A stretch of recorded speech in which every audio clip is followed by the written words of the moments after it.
अगर आपका एक्ने बार बार वापस आ रहा है और दाने ठीक होते ही काले दाग छोड़ देते हैं, तो प्रॉब्लम क्रीम की नहीं, स्किन के अंदर चल रहे इन्फ्लामेशन की है।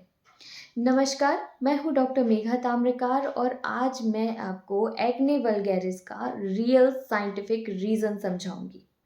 साथ ही साथ इन्हें कैसे परमानेंटली कंट्रोल करें, इसे भी मैं आपको बताऊंगी।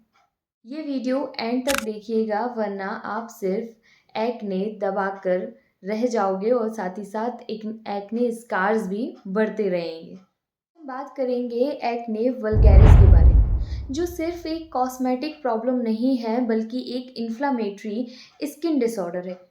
आइए जानते हैं कि एक्ने वल्गैरिस क्या होता है।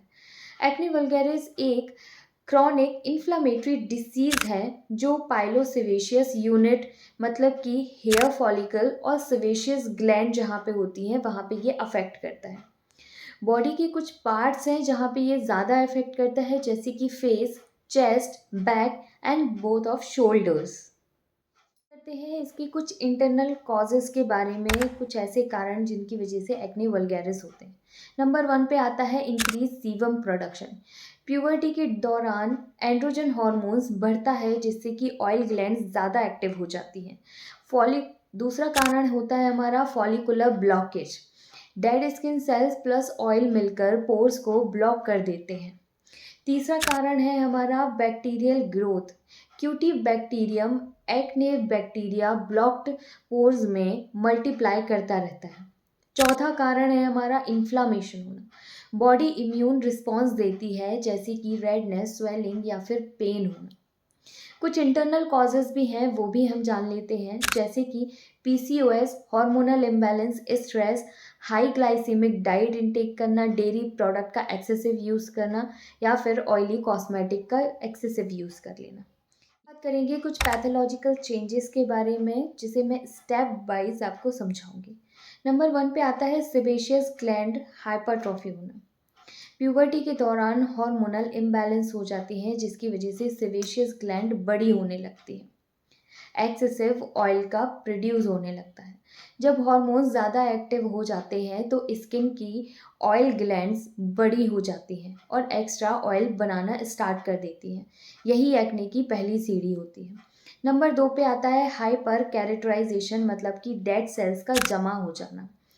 एक्ने में ये प्रॉबेबली शेड नहीं होती, ये सेल्स फॉलिकल के अंदर चिपक जाती है, जमा हो जाती है। अब प्रॉब्लम ये होती है कि डेड सेल्स स्किन के टाइम पर बाहर नहीं निकल पाती और अंदर ही जमने लगती है। 3 पे आता है माइक्रोकॉमेडोन्स का फॉर्मेशन, मतलब excessive oil plus dead cells मिलकर ये टाइनी इनविजिबल प्लग बनाते हैं।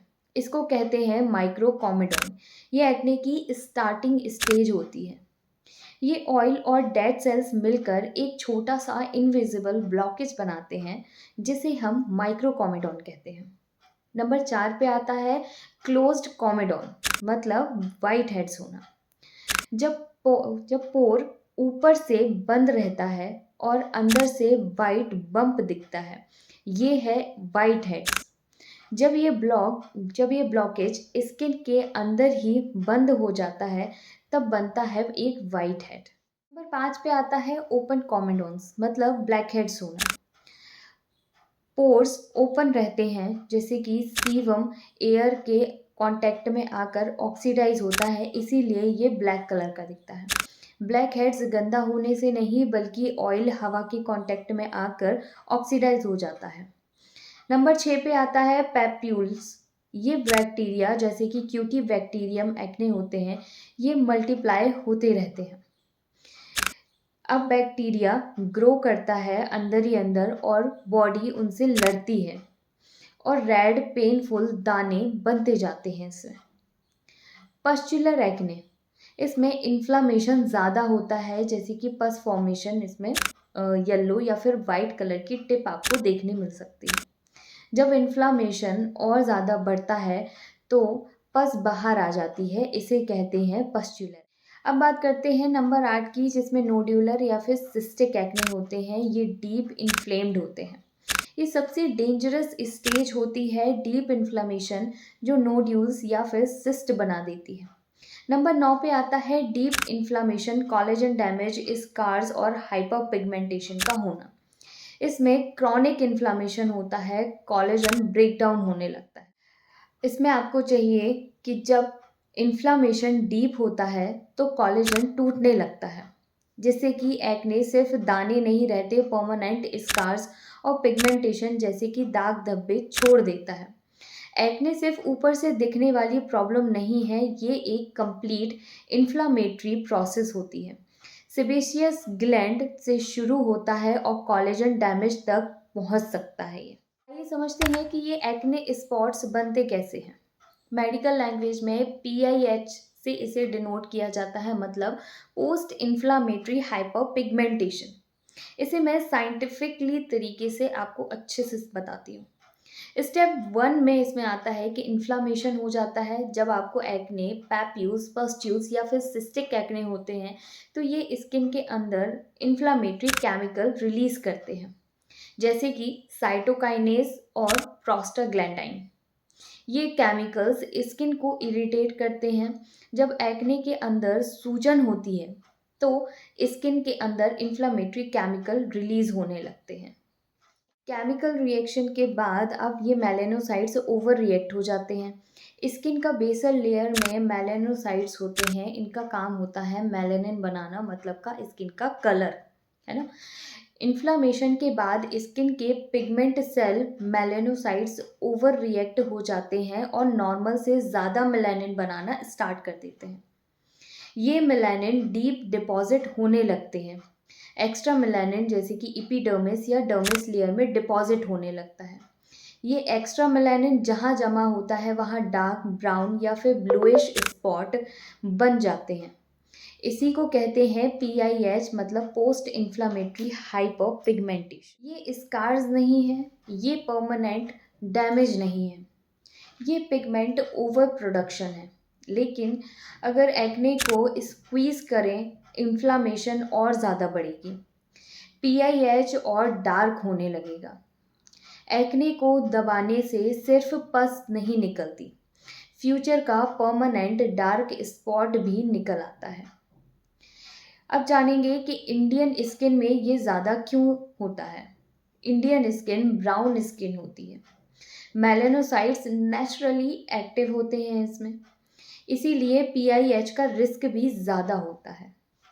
अब बात करेंगे इसके मैनेजमेंट के बारे में। लाइफस्टाइल में थोड़े से चेंज लाके आप इन्हें ठीक कर सकते हैं। Firstly, you have to avoid high sugar content, dairy limits and stress management. 7 to 8 hours sleep are compulsory and face को दिन में 2 बार माइल्ड क्लींजर से ज़रूर वॉश करें। कुछ मेडिकल मैनेजमेंट है, जैसे कि अगर आपको माइल्ड एक्ने हो रखे हैं तो सैलिसिलिक एसिड, बेंजोइल पेरोक्साइड और टॉपिकल रेटिनॉइड्स का यूज़ होता है। मॉडरेट और सीवियर एक्ने के लिए ओरली एंटीबायोटिक्स, हार्मोनल थेरेपी और आइसोट्रेटिनॉइड का भी यूज़ होता है। अब जानेंगे कि इनके साइड इफ़ेक्ट्स क्या होते हैं अगर आप सेल्फ मेडिकेशन लेते हैं तो। मेडिसिन के साइड इफ़ेक्ट्स, आइसोट्रेटिनॉइड के साइड इफ़ेक्ट्स जैसे कि dry lips, dry skin, hair fall को ये बढ़ा देता है, लिवर एंजाइम को इंक्रीज कर देता है, मूड चेंजेस एंड टेरेटोजेनिक होता है। प्रेगनेंसी में ये बहुत डेंजरस होती है। एंटीबायोटिक रेसिस्टेंस अगर आप ले लेते हैं तो गट डिस्टर्ब हो सकता है, इसीलिए सेल्फ मेडिकेशन को अवॉइड करें। किसी क्वालिफाइड डॉक्टर के पास जाके आप प्रॉपर ट्रीटमेंट लें। अब हम बात करेंगे होम्योपैथी के बारे में। होम्योपैथी में सिम्टम्स को सप्रेस नहीं किया जाता, इसे कॉन्स्टिट्यूशनल लेवल पर ये काम करती हैं ये दवाइयाँ। कुछ कॉमन रेमेडीज़ हैं जैसे कि सल्फर, पल्सिटिला, नेट्रोम्यूर, हिपरसल्फ और कालीब्रूम। ये मेडिसिन सिम्टम्स के अकॉर्डिंग दी जाती हैं, इसीलिए किसी क्वालिफाई होम्योपैथिक डॉक्टर से आप प्रॉपर ट्रीटमेंट लें। इंडिविजुअलाइज होने के बाद ही जो मेडिसिन सिलेक्ट होती है वही आपको ठीक करती है। एक्ने स्पॉट्स या फिर एक्ने के लिए अदर ट्रीटमेंट्स ऑप्शन भी हैं, जैसे कि chemical peeling, MNRF, laser toning, micro needling और PRP। ये ट्रीटमेंट्स किसी क्वालिफाइड डॉक्टर के ही अंडर में रह के आप करवाएं। एक्ने सिर्फ दाना नहीं है, ये एक इन्फ्लामेटरी डिसीज़ है। अगर रूट कॉज ट्रीट नहीं करेंगे तो ये बार बार आएंगे। वीडियो इन्फॉर्मेटिव लगी हो तो फॉलो करें, लाइक करें, चैनल को सब्सक्राइब करें और उनके साथ ज़रूर शेयर करें जो अपने एक्ने या फिर एक्ने मार्क्स को लेके बहुत ही कंफ्यूज रहते हैं। Thank you so much.